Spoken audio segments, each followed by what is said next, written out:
Well, safety leaders in Nebraska used a group of volunteers to show what alcohol can do to their driving. But John Chapman tells us how this virtual simulation was all too real for one mom at the event. These volunteers are not driving real cars, but they are drinking real alcohol.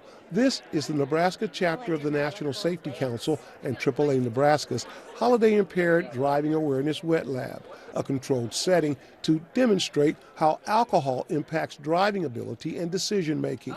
Law enforcement from across the area are here, all hoping they never have to deal with the aftermath of a bad drunk driving crash.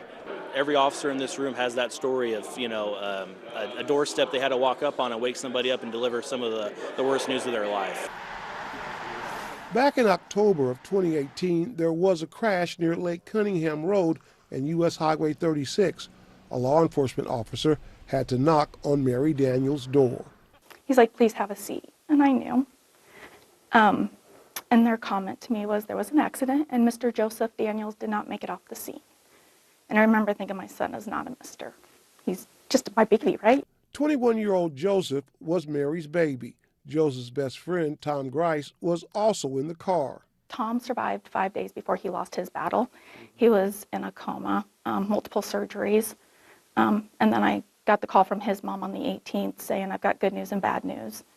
The good news is our sons are together again. The bad news is Thomas didn't make it. This is the keys to Joseph that were in the ignition when his car was hit.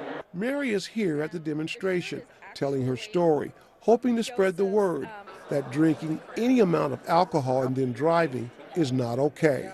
Everybody thinks that you have to blow double the limit or triple the limit. The gentleman that took my son was .09. He was barely considered drunk, right? He just blew over the amount. Buzzed, killed my son. Mary has pictures of her son Joseph and his best friend Tom on display.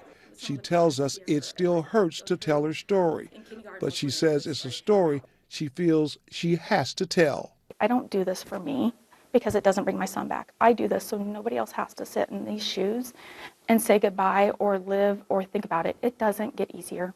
In Omaha, I'm John Chapman, First Alert 6.